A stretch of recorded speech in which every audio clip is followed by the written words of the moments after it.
만약 당신의 머리 모양, 집, 그리고 심지어 가족의 미래까지 국가가 통제한다면 어떨까요? 북한에서는 이게 허구가 아니라 현실이에요. 철저히 닫힌 국경 너머에는 지구상 어디에서도 볼 수 없는 정말 충격적이고 기묘한 24가지 사실이 숨어 있답니다. 자, 함께 들어가 볼까요? 제한된 인터넷 접근과 미디어 규제. 북한에서는 주민들이 이동, 활동, 정보 접근에 엄청 엄격한 통제를 받아요. 국내 여행도 허가증이 있어야 하고 검문소를 통과해야 해서 많은 사람들이 수도 평양에 가는 게 제한돼 있어요. 평양은 주로 통제된 쇼케이스 도시로만 쓰이거든요. 개인적으로 컴퓨터를 소유하거나 인터넷을 쓰는 자유도 승인받은 소수 집단에게만 허용돼요. 대부분의 주민들은 광명이라는 국내 인트라넷을 써요. 거기엔 엄선된 콘텐츠만 올라가고 컴퓨터도 등록해서 감시당해요. 사람들끼리 사적인 만남은 거의 공식 행사에서만 이뤄지고 비공식적인 모임은 감시당하는 경우가 많아요. 이웃이나 주민들이 서로 신고하는 제도 때문에 조심조심 행동하게 되고 국가가 정보 흐름을 통제하고 외부와의 연결을 차단하는 데 큰 도움이 돼요. 이런 조치들은 정부가 소통을 꽉 쥐고 국민들을 외부 영향에서 완전히 격리시키려는 더 큰 목표를 보여주는 거예요. 노동 수용소. 북한의 관리소라고 불리는 시설들은 관리고, 관리스라고 해요. 거기선 한 사람이 잘못했다고 판단되면 가족 전체, 심지어 몇 세대에 걸쳐서 같이 수용되는 연좌제 정책 때문에 갇히게 돼요. 이 수용소들에서는 노동을 강요하고 물품 공급도 극히 제한적이라서 아주 규칙적이고 억압적인 생활을 해야 한다고 해요. 남자들은 주로 광산에서 일하고 여자들은 농업이나 섬유 생산에 투입된다고 알려져 있어요. 심지어 아주 사소한 불충 행위로도 보일 만한 행동만 해도 장기 수용으로 이어질 수 있다고 해요. 정권은 이런 곳들이 존재하지 않는다고 부정하지만 이성 사진과 탈북자들의 직접 증언 때문에 국제적으로 많이 주목받고 있어요. 2024년 기준으로도 계속 사람들이 수용되고 있다는 보고가 나오고 있어서 극도로 통제된 사회에서 안정을 유지하려는 광범위한 조치가 여전하다는 걸 보여줘요. 북한의 3대 정책. 북한의 3대 정책은 집단 책임 제도예요. 한 사람이 죄를 지었다고 판단되면 그 가족들, 심지어 앞으로 태어날 세대까지도 그 후폭풍을 같이 받게 되는 거죠. 이 정책은 김일성 주석 초기 지도 시절부터 시작됐고 심리적인 압박을 통해 반대 의견을 최대한 줄이려는 방법이에요. 처벌이 온 가족으로 확대되니까 반항 자체를 꺼리게 만드는 거예요. 이 정책이 정권에게 주는 이점은 가족 관계 속에서 서로 조심하게 만들고 스스로를 감시하는 분위기를 조성한다는 점이에요. 사람들이 국가의 적으로 낙인 찍히는 이유도 아주 다양하고 모호해요. 외국 미디어에 관심을 보이거나 다른 의견을 살짝 드러내는 것만으로도 가능하죠. 그래서 아주 작은 행동 하나하나가 온 가족에게 영향을 미칠까 봐 늘 걱정하게 돼요. 의무적인 숭배. 북한에서는 집, 사무실, 공공장소 어디서나 김일성 주석과 김정일 국방위원장 초상화를 반드시 걸어야 해요. 이 초상화들은 아주 엄숙하게 다뤄져요. 매일 허리를 숙여 인사하고 전용 천으로 깨끗이 닦아야 하고 위치도 정확하게 맞춰야 해요. 정부 검사관들이 집이나 직장에 정기적으로 와서 초상화 상태와 위치를 점검해요. 기준에 미달하면 벌금이나 공개 질책 같은 공식 처벌을 받을 수 있어요. 어린 시절부터 매일 의식처럼 존경을 표하는 법을 배우고 특별한 날에는 제물도 바쳐요. 액자 각도부터 주변에 둘 수 있는 물건까지 아주 세세한 규정이 다 있어요. 초상화는 국가에서 제공하고 새 것으로 교체할 때는 공식 경로를 통해 반납해야 해요. 비상 상황에서는 초상화를 보호하는 걸 최우선으로 하라고 권장돼요. 이런 매일의 습관들이 지도자들의 상징적인 존재감을 강조하고 전 국민의 일상생활에서 아주 중요한 역할을 해요. 성분 계급 제도. 북한의 성분 제도는 시민들을 가족의 정치적 배경에 따라 크게 세 그룹으로 나눠요. 핵심 계층, 동료 계층, 그리고 적대 계층이죠. 정부에 충성스러운 핵심 계층 사람들은 더 좋은 집, 일자리, 교육을 받을 수 있지만 동여 계층은 기본적인 서비스만 누리고 감시를 받으며 남한이나 종교와 연관된 적대 계층은 제한이 많고 시골로 강제 배치되기도 해요. 이 신분은 대물림돼서 사람들이 어디서 살고 어떤 일을 하고 누구와 결혼할지까지 영향을 미치죠. 낮은 계층 사람들은 대부분 힘든 노동 일자리로 밀려나요. 모든 시민의 상세 기록이 있어서 동네 주민들의 보고로 계속 업데이트되고 많은 사람들이 자신의 신분을 유지하거나 올리려고 충성심을 보여야 한다는 압박을 느껴요. 이 제도 때문에 사회에 깊은 분열이 생기고 일상생활의 많은 부분이 통제당하는 거예요. 머리 스타일. 북한에서는 머리 스타일조차 국가가 엄격하게 통제해요. 시민들은 정부가 승인한 몇 가지 스타일 중에서만 골라야 하고 특히 남자들은 머리 길이가 5cm를 넘지 않아야 한다는 엄한 규칙이 있죠. 염색도 자연스러운 검은색으로만 제한돼요. 2005년에는 국영TV 방송국에서 허용되지 않는 머리 스타일을 한 남성들을 공개적으로 창피 주면서 긴 머리가 지능과 영양에 해롭다고 주장하기도 했어요. 규칙에도 불구하고 지하 미용실에서는 조금 더 긴 머리나 다른 색으로 하고 싶은 사람들을 위해 몰래 서비스를 해주고 있어요. 하지만 위험 때문에 비용이 꽤 비싸죠. 규칙을 어기면 공개 망신부터 질책까지 다양한 처벌이 있어서 두려운 분위기가 만들어져요. 그래도 어떤 사람들에게는 자기 머리 스타일을 선택하는 게 체제의 통제에 대한 작은 저항이자 반항의 표현이 되기도 해요. 데님 청바지. 북한에서 데님 청바지를 입는 건 체제의 통제에 도전하는 걸로 여겨져요. 서구 자본주의를 상징하기 때문이죠. 이게 잘 드러난 게 2024년 3월이었어요. 북한 방송에서 앨런 티치마시의 가어던 시크리츠 프로그램을 틀었는데 그의 청바지를 일부러 흐리게 처리해서 시청자들이 서구 영향을 받지 않게 했어요. 티치마시는 그 검열을 농담거리로 삼았지만 북한 주민들, 특히 여성들에게는 현실이 꽤 힘들어요. 당국은 청바지나 미니스커트, 밝은 옷 입는 걸 막으려고 하고 걸리면 공개적으로 꾸짖거나 옷을 찢어버리기도 하죠. 위험에도 불구하고 젊은 북한 사람들은 조용히 반항하고 있어요. 패션이 거의 유일한 자기 표현 수단이 됐고 순찰을 피해 은밀하게 시도하는 거예요. 이런 작은 저항들이 북한 청년들의 강인함과 정신을 보여주고 통제된 사회 속에서도 개성과 희망의 한 조각을 엿보게 해줘요. 의무군 복무. 북한에서 군복무는 삶의 아주 큰 부분이에요. 사회 구조에도 영향을 주고 나라가 국방과 국가 우선순위를 얼마나 중시하는지 보여주죠.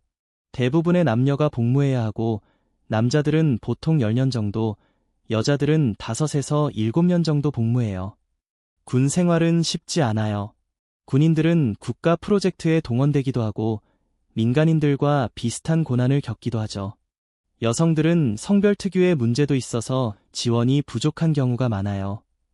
군 복무 때문에 젊은이들의 직업 시작, 고등교육, 결혼과 가정생활이 늦어져서 나중에 기회가 줄어들기도 해요. 복무 잘하면 정부 일자리를 얻는 사람도 있지만 많은 사람들이 제대 후 민간 생활에서 전문적인 선택지가 적어요. 위생용품 접근 제한. 북한의 일상생활은 정부의 광범위한 제한 때문에 많이 좌우돼요. 특히 여성들에게 생리대 같은 위생용품 접근이 매우 제한적이라서 위생과 건강에 큰 어려움을 겪어요. 많은 여성들이 제대로 된 생리용품을 구하지 못하고 대체품을 쓰다 보니 편안함이나 안전이 부족해서 건강 문제가 생길 수도 있어요. 이런 현실이 북한에서 많은 사람들이 겪는 힘든 조건을 보여주고 매일매일을 버텨내는 그들의 강인함을 떠올리게 해요. 주체연호, 독특한 문화 규범. 북한의 주체연호는 김일성 주석이 태어난 1912년을 주체원년으로 삼아서 시작돼요. 김일성 주석이 돌아가신 후인 1997년에 공식적으로 도입됐는데 이 연호는 자립이라는 국가 이념을 상징하면서 공식 문서, 제품, 기록 등에 쓰이고 있답니다. 국제적인 일에는 그레고리력, 양력을 사용하지만 주체연호는 국가 정체성과 김씨 일가에 대한 충성을 강화해주는 역할을 해요. 이 시스템은 북한이 이념적 단결과 독립에 얼마나 독특하게 헌신하는지를 잘 보여주죠. 나라의 정체성을 지도자와 이념에 아주 강하게 묶어놓은 거예요. 세계적인 기준과는 확실히 다른 점이죠. 결혼과 이혼. 북한에서는 결혼과 이혼이 국가에 의해 아주 엄격하게 관리되어 개인적인 관계도 정권의 정책과 맞춰져야 하거든요. 김일성 주석이나 김정일 국방위원장의 생일 같은 중요한 날에는 결혼식을 올릴 수 없어요. 그날들은 지도부를 기리는 날로 정해져 있으니까요. 서양식 결혼 풍습, 예를 들어 하얀 드레스를 입는다거나 신부를 들어 올리는 건 권장되지 않고 지역 가치관과 맞지 않는다고 봐요. 이혼은 아예 금지된 건 아니지만 아주 엄격하게 규제돼요. 부부 모두의 동의와 정부의 승인이 필요하고 거의 허락되지 않아요. 하루에 한 건 정도로만 제한되는 경우가 많죠. 이런 엄격한 규제는 1956년부터 계속 이어져 오고 있어요. 정부가 가정 문제까지 통제하려는 모습을 잘 보여주죠. 어떤 커플들은 이런 규제를 피해 비공식적인 결혼식을 올리기도 해요.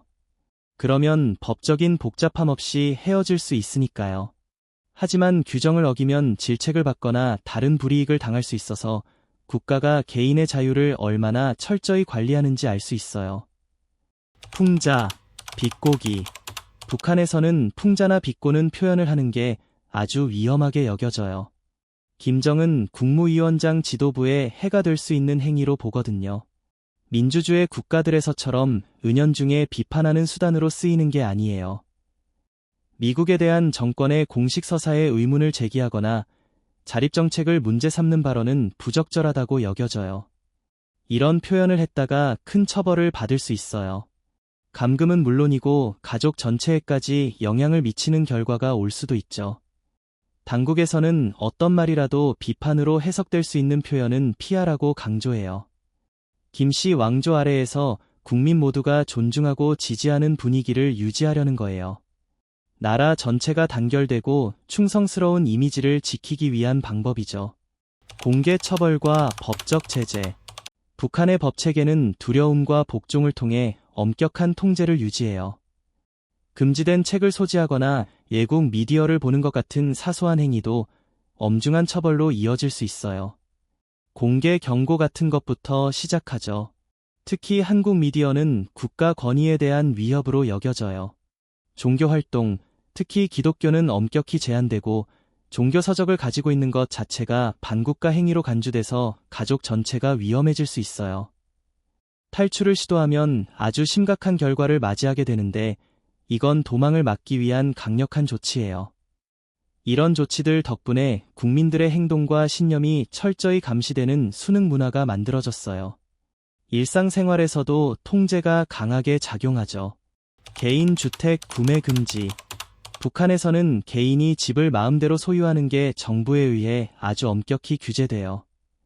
주거는 직업이나 정치적 신뢰도 같은 요소를 보고 정부가 배정해 주거든요.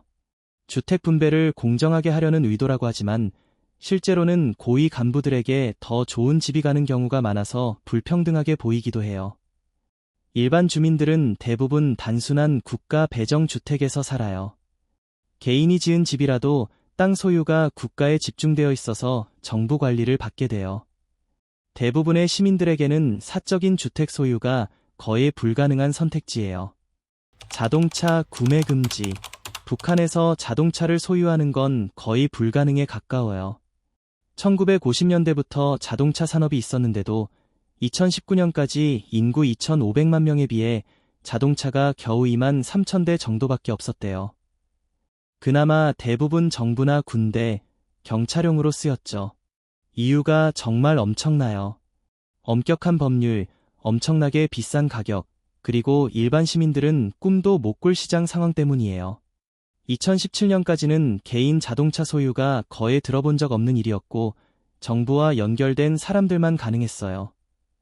그러다 갑자기 정권에서 개인 소유를 허용한다고 발표하면서 교통 시스템을 발전시킬 거라고 했죠. 하지만 너무 기대하지 마세요. 여전히 자동차 사는 건 엄청난 관료적 미로예요. 끝없는 서류 작업, 정부 승인, 심지어 가족 동의까지 필요하대요. 기술적으로는 가능해졌지만 실제로 자동차를 갖는 길은 여전히 엄청 막혀 있어요. 의약품 판매 금지. 북한에서는 필수 의약품이나 의료 서비스를 받기가 여전히 제한적이라서 건강 문제도 꽤 심각해요. 정부는 무료 의료 정책을 내세우고 있지만 자원이 부족한 게 현실이죠. 시민들은 소득 일부를 사회보험으로 내는데도 공공병원에서 치료에 필요한 약이 없을 때가 많아요. 어떤 보고서들을 보면 의료 시스템이 계속 어려움을 겪고 있고 가끔은 제대로 지원을 못 받는 경우도 있대요. 민간 약국이 아예 없기 때문에 시민들은 전적으로 국가 의료 시스템에 의존할 수밖에 없어요. 그래서 필수 의약품이 부족해지면 치료받기가 더 힘들어지죠. 기정동, 평화마을의 관점. 기정동, 일명 평화마을은 남북한 사이 비무장지대 안에 있어요. 멀리서 보면 색칠한 건물들, 포장된 도로, 공공시설까지 있어서 꽤 발전된 마을처럼 보여요. 북한에서는 여기서 약 200명이 산다고 발표하지만 실제로는 기정동에 영구 주민이 거의 없고 번영한 이미지를 보여주려고 만든 마을이라는 게 정설이에요. 남한 쪽에서 보면 자동으로 켜지는 불빛과 잘 관리된 건물들 때문에 꽤 인상적이에요. 하지만 위성 사진이나 여러 보고서를 보면 이 지역은 거의 텅 비어 있고 사람이 사는 흔적이 없대요. 1950년대에 남한의 대성동 마을에 대응해서 지은 거예요. 북한의 발전상을 과시하려고 만든 거죠. 마을에는 확성기 시스템도 있어서 비무장지대 너머로 공식 메시지나 애국적인 음악을 방송해요. 남한에서 보는 사람들에게는 한반도 양쪽의 차이를 상징하는 곳이기도 해요. 세계 최대 경기장, 화려한 겉모습. 평양에 있는 5월 1일 륜그라도 경기장은 북한이 힘과 위대함을 추구하는 걸 상징하는 중요한 랜드마크예요. 수용 인원이 무려 11만 4천 명으로 세계에서 제일 큰 경기장이죠. 1989년에 완공됐고 목련꽃 모양 디자인은 아름다움, 강인함, 그리고 국가 단결을 나타내요. 원래는 스포츠용으로 지었지만 지금은 아리랑 대집단 체조와 예술 공연으로 유명해요. 이런 화려한 공연들은 북한 주민들에게 단결과 자부심을 심어주고 국제사회에는 강하고 하나된 이미지를 보여주려고 만든 거예요. 겉으로는 엄청 인상적이지만 나라 일부가 경제적으로 어려움을 겪는 가운데도 이 경기장 유지에 엄청난 자원을 쏟아붓는 걸 보면 우선순위가 대비되기도 하죠. 결국 많은 시민들이 겪는 어려움에도 불구하고 국가의 힘과 단결을 과시하는 쇼케이스 역할을 하고 있어요. 코카콜라. 코카콜라를 정말 좋아하시나요? 그럼 북한은 솔직히 좀 아쉬운 여행지가 될 수 있어요. 엄격한 수입 제한 때문에 북한에서는 코카콜라를 거의 찾아볼 수 없거든요.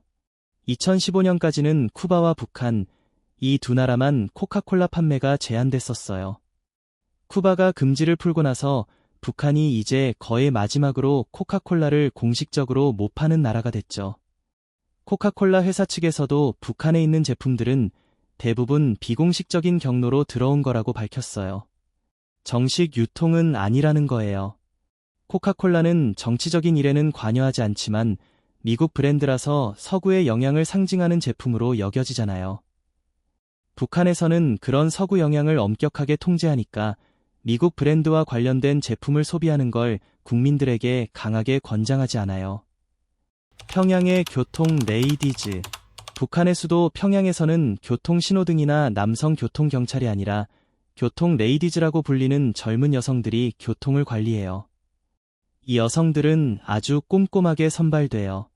나이는 16살에서 26살 사이, 키는 최소 165cm 이상, 미혼이어야 하고 국가에서 정한 외모 기준도 맞춰야 하죠. 게다가 정부에 대한 충성심이 확실하고 가족 배경도 승인된 집안 출신이어야 해요. 훈련 기간은 몇 달 동안이고 단순히 손짓 신호만 배우는 게 아니에요. 정말 정교하게 짜인 안무를 정확하게 수행하도록 연습하고 30분마다 위치를 바꿔가면서 항상 정신을 바짝 차리게 하죠. 제복도 정말 독특해요. 하얀 장갑, 빳빳하게 다린 옷, 눈에 띄는 모자까지. 날씨가 어떻든 상관없이 근무하면서도 늘 침착하고 프로페셔널한 모습을 유지해요. 이 교통 레이디즈들은 북한 공식 미디어에도 자주 나오고 외국인 방문객들이 제일 먼저 눈여겨보는 부분이기도 해요. 정부에서는 이들을 질서, 규율, 그리고 국가적 자부심의 상징으로 내세우고 있죠. 겉으로 보기에도 멋지지만 사실 북한 사회의 잘 짜인 공식 이미지를 그대로 보여주는 거라고 볼 수 있어요. 국가가 강하게 영향을 미치는 사회에서 이들의 역할은 정확함, 우아함, 그리고 프로페셔널함이라는 이상을 그대로 나타내는 거예요. 아리랑 매스게임. 북한의 아리랑 매스게임은 정말 어마어마하고 눈이 희둥그레질 정도로 멋진 행사예요. 10만 명이 넘는 출연자들이 완벽하게 맞춰서 춤추고 체조하고 카드 뒤집기까지 해요. 평양의 메이데이 스타디움에서 열리는데 이 스타디움이 세계에서 제일 큰 곳이죠. 한국 문화 요소와 국가 지도자에 대한 존경, 그리고 국가 가치들을 함께 담아내요. 대부분 젊은 사람들이 출연하는데 몇 달 동안 혹독한 날씨 속에서도 훈련을 해요. 동작 하나하나가 엄청 정밀해야 하고 일관성도 철저히 체크돼요. 특히 카드 섹션은 20만 명의 학생들이 색색의 카드를 뒤집어서 거대한 그림을 만들어내는 부분인데 완전 동시다발적으로 움직여야 하죠. 공연 자체가 시각적으로도 놀랍고 엄청난 규율이 느껴져요. 예술적인 조화와 단결의 강조가 동시에 보이죠. 참가하는 건 영광으로 여겨지지만 훈련 강도도 세고 정신적인 압박도 만만치 않아요. 정부 입장에서는 이 게임이 국가적 자부심, 단결력, 그리고 조직력을 보여주는 최고의 무대예요. 외국인 반응은 좀 갈리는데 어떤 사람들은 예술성과 규모에 감탄하고 또 어떤 사람들은 철저하게 조직된 국가주도 행사의 전형이라고 보기도 해요. 식량 불안과 경제적 어려움. 북한에서 식량 부족은 여전히 큰 문제예요. 농업 현대화가 부족하고 자연재해가 자주 일어나고 정부 예산이 다른 우선순위에 집중되다 보니까요. 평양 밖에서는 배급이 필요를 다 채워주지 못하는 경우가 많아서 사람들이 장마당이라고 하는 현지 시장에 의지해요. 이 시장들은 규제받고 있고 가격은 계절이나 국경 정책 변화에 따라 오르락내리락해요. 특히 중국 북한 국경이 닫히면 식량 가격이 확 오르는데 저소득 가정들은 정말 힘들어지죠. 현지 시장이 추가적인 식량 옵션을 주긴 하지만 무역 제한이나 외부 지원 부족 같은 더 큰 경제 제약을 보여주기도 해요. 이런 것들이 영양실조로 이어지죠. 인도적 지원도 규제 때문에 제한적이고 자원은 특정 우선순위에 따라 배분돼요. 전략적 목표를 우선하다 보니 일반 국민들의 식량 접근은 계속 어려운 문제로 남아있고 많은 북한 주민들이 인내와 회복력을 발휘하며 살아가고 있어요. 경제 구조와 중국과의 경제 관계.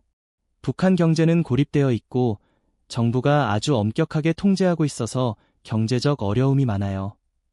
1인당 국민 총생산, GDP, 이 대략 1,500만 원 정도예요. 그런데도 중국이 북한 무역의 약 90%를 차지하고 있어서 중국의 영향력이 엄청나죠.